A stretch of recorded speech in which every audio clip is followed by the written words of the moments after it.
What are pronounce? तो इसमें हमें पता चल रहा है प्रो है और नाउन्स हैं, तो किसकी बात हो रही है? नाउन्स की। A word which is used instead of a noun, noun की जगह जो हम वर्ड्स लगाते हैं उन्हें हम कहते हैं प्रोनाउन।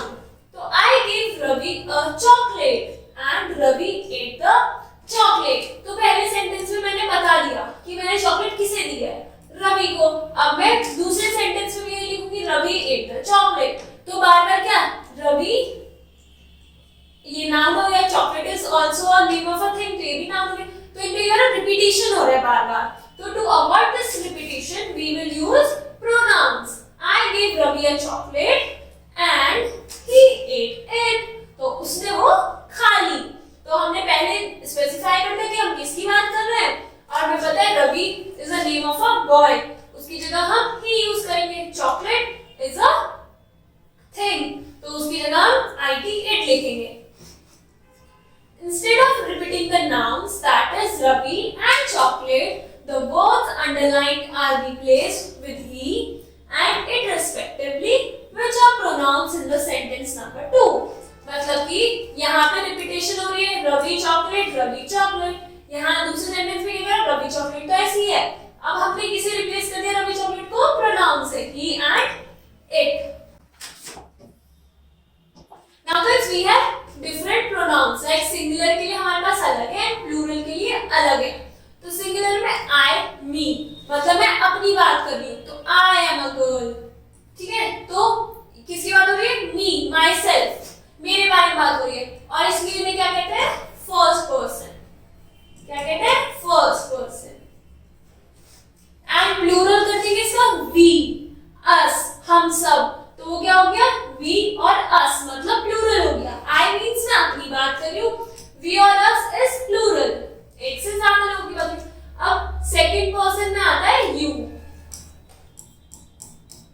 सेकंड पर्सन हो गया। अब सेकंड पर्सन में you ही होता है, क्योंकि we are, हम, you मतलब तुम, मैं तुमसे बात कर रही हूँ, तो you।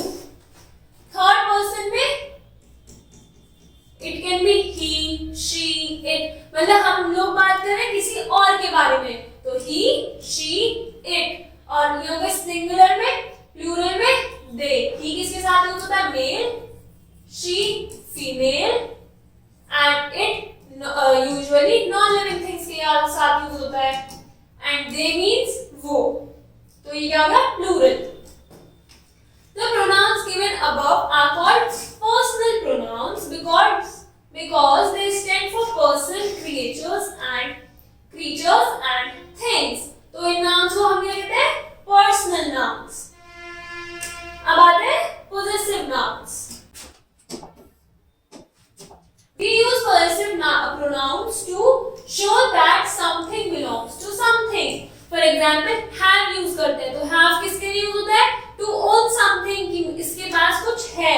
Similarly, possessive pronouns क्या होते हैं? To show that something belongs to somebody. For example, mine. This pencil is mine. ये पेंसिल किसकी है? ये मेरी है। Your. This pencil is yours. अब प्लूरल है तो yours, सिंगुलर तो your. His, hers, its. तो his, her, it किस में यूज होता है? His मतलब मेल, her फीमेल, और it क्या हो गया? कि किसी थिंग की बात कर रहे हैं, and theirs मतलब उन सब का। तो ये किससे रिलेटेड होता है? possessive nouns। और personal nouns क्या होते हैं? I, me, you, he, she, it, they, us, we, right? तो इसी तरीके से आपको प्रोनाउन समझने and complete exercise. Thank you.